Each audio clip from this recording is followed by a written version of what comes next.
Salut à tous, aujourd'hui, retour sur une firme française mythique, Delphine Software. Quand on parle d'histoire du jeu vidéo, et d'autant plus quand on est particulièrement chauvin, difficile de ne pas aborder Delphine Software, qui y a joué un réel rôle, et particulièrement avec ses jeux d'aventure. Les Voyageurs du Temps ou encore Operation Steel s'inscrivaient dans la veine des jeux de LucasArts, les fameux point and click, et certains titres de la firme ont eu un véritable impact sur l'industrie comme le cultissime Another World.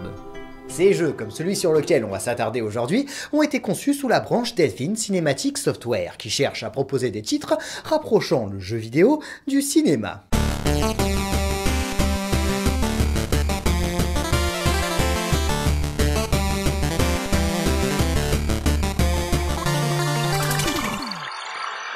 Alors c'est vrai, chez nous, Croisière pour un cadavre est un véritable classique. Beaucoup d'entre vous en ont sûrement entendu parler, mais je pense que peu s'y sont réellement confrontés, ce que nous allons faire. Attention, le contenu de cette vidéo est agrémenté de quelques spoils. Nous incarnons ici le détective Raoul Dusentier. Nous voilà invités sur une croisière pour aider le richissime Nikos Karaboudjan à écrire son roman policier, l'occasion de s'accorder quelques journées de congé bien méritées. Le bateau ayant tout juste mis les voiles, le majordome de Nikos Karaboudjan nous interpelle. Ce dernier a été assassiné et... La crapule qui a commis cet horrible méfait m'a assommé, et Hector le majordome aussi. Et devinez quoi? À mon réveil, plus de cadavres. On a dissimulé le corps de la victime, certainement pour m'empêcher de mener mon enquête, mais j'ai un énorme avantage. Nous sommes sur un bateau au beau milieu de la mer. Le meurtrier ne doit donc pas être bien loin. J'interroge sans plus attendre l'ensemble de l'équipage. Seulement, Mousse ne parle pas français, la cuisinière m'envoie balader dès que je frappe à sa porte, la femme de ménage prétend avoir trop de travail, et le mécanicien ne me répond même pas. Pour moi, ce sont des suspects comme les autres, mais le jeu m'autorise uniquement à interroger les invités de Monsieur Karaboudjan. Eh bien, je peux vous dire que je ne les lâche pas d'une semelle. Nous avons la femme, la fille de la victime, son majordome, Tom son notaire, le père Fabiani, Suzanne, l'amie du père Fabiani, Rose son épouse, et Désiré qui reste un petit peu à l'écart du groupe.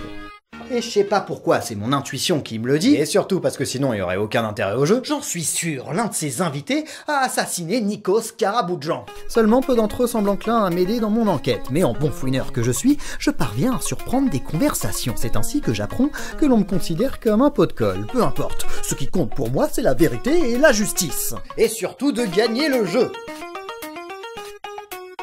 Lorsque je ne parviens pas à en apprendre plus avec mes interrogatoires, je pars à la recherche d'indices. Dans une pièce, on peut presque tout regarder, analyser, lire, etc. Par exemple, je peux fouiller chacun des paniers de linge, même s'il n'y a strictement rien à l'intérieur. Heureusement ici, pas d'innombrables commandes d'action, comme c'est la coutume à cette période pour ce genre de jeu. En cliquant sur un élément, on nous propose les différentes interactions possibles. Ça simplifie vraiment les choses. Tiens, par exemple, ce savon, on me propose de le prendre, je vois pas très bien l'utilité, mais je m'en empare. Et à force de fourrer son nez un peu partout, je tombe sur des éléments intéressants. Par exemple, je découvre que la valise du père est remplie de cartes, jetons de poker et divers jeux en tout genre. J'interroge à ce sujet et on m'apprend deux choses. Le père Fabiani est un accro au jeu et surtout, il a perdu au cours d'une partie sa montre face à Monsieur Karaboudjan. Et une dispute entre les deux hommes a éclaté la veille. Le père Fabiani est donc, à cette heure, mon suspect numéro 1.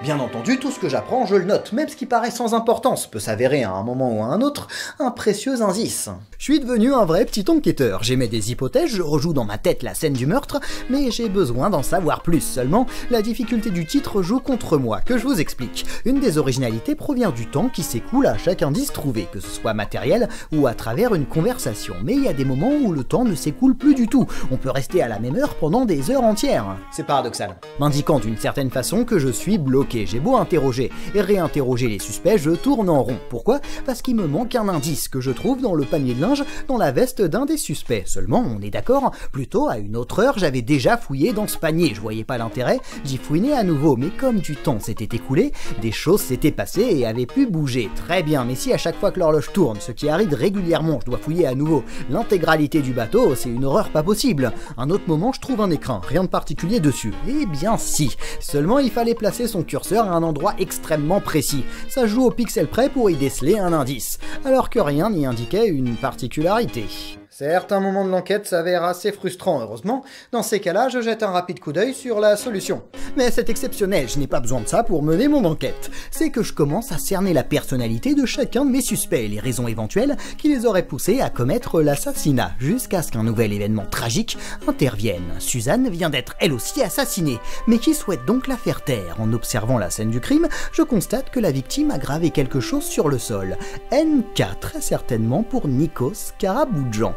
Une idée peut-être un petit peu grotesque me vint alors, et si Nikos Karaboudjan était toujours en vie? Après tout, je n'avais pas eu le temps d'identifier la victime puisque l'on m'avait assommé. Je reprends mes investigations avec cette idée en tête, et devinez quoi? Je ne suis certainement plus le pot de colle du début de la journée. Sentant l'étau se resserrer, Daphné, comme pour se déresponsabiliser, accuse le père Fabiani, Fabiani accuse lui Suzanne, Rebecca accuse Rose, et Rose accuse Tom le notaire.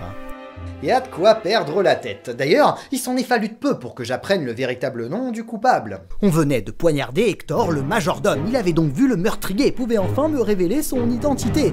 Inspecteur, vite, le cadavre. Nikos, ce n'était pas Nikos Karaboudjan. Ah, j'en étais sûr. L'assassin, c'est... Oui. Oui. Tiens donc, ben c'est bien pratique ça. Bon sang de bonsoir, il aurait pas pu vivre 10 secondes de plus. Heureusement, comme je suis quelqu'un d'extrêmement intelligent, muni de la solution, je parviens à découvrir une chambre secrète dans le bureau de Nikos Karaboudjan. Et en y pénétrant, un malfrat m'assène quelques coups bien placés, et c'est le game over. Fin. Non, à chaque problème, sa solution. Et celle-ci, je la trouve un petit peu tirée par les cheveux. Allez, d'après vous, que faut-il faire face à ce malotru? A. Aller chercher une arme avant de pénétrer dans la pièce. B. Entrer dans la pièce et pendant le combat essayer de trouver quelque chose pour anéantir l'individu. C. Jeter par la porte le savon que nous avions ramassé plus tôt. D. Essayer de faire avancer l'heure d'une quelconque façon pour espérer que le personnage ne s'y trouve plus. Je vous laisse réfléchir. Eh bien, il s'agit de la réponse la moins logique des quatre, le savon. Et en le lançant à travers la porte, le personnage va glisser dessus et tomber dans le coma. J'adore les jeux énigmes des années 90. Mais l'enquête avant tout, il s'agit d'un mafieux qui a aidé le meurtrier et je trouve dans la pièce pas mal d'indices. Seulement à peine reparti, le capitaine m'annonce que nous arrivons à quai. Tout le monde s'apprête à repartir sereinement dans sa demeure. Hors de question que je laisse s'échapper le meurtrier. Il me faut désigner un coupable. Et je suis pas du tout sûr de mon coup, j'hésite. J'ai longtemps eu des soupçons sur le père Fabiani, la femme de Karaboudjan aussi, mais le temps presse et je désigne Tom le notaire qui, j'espère, avait les meilleures raisons d'assassiner Nikos Karaboudjan. Il était ambitieux et avait tout à gagner professionnellement de la mort de la victime. Et... oh... Eh bien oui, je me suis trompé. Et par ma faute, un innocent croupit en cellule. Je me suis un petit peu moqué du jeu, car c'est vrai, certains aspects sont particulièrement frustrants. C'est un jeu des années 90. Il a indéniablement vieilli en termes de gameplay, mais l'intrigue, elle, est toujours aussi bien ficelée, et c'est la grande force de Croisière pour un cadavre. Au fur et à mesure de l'enquête, le puzzle prend forme, les mobiles des suspects se dessinent, les divers événements et les flashbacks viennent pimenter votre enquête. Et en étant attentif, l'identité du coupable vous sautera aux yeux. Saluons aussi l'aspect graphique du titre. Les personnages sont expressifs, l'effet 3D sur du sentier est très bien réalisé. On prend beaucoup de plaisir à se balader à bord du navire. Le titre fait partie des classiques du jeu d'aventure et particulièrement des enquêtes policières. Il serait vraiment dommage de passer à côté, même aujourd'hui. Peut-être d'ailleurs allez-vous faire un meilleur enquêteur que moi. Vous avez jusqu'à la semaine prochaine, où on se retrouvera pour un nouvel épisode. Salut à tous!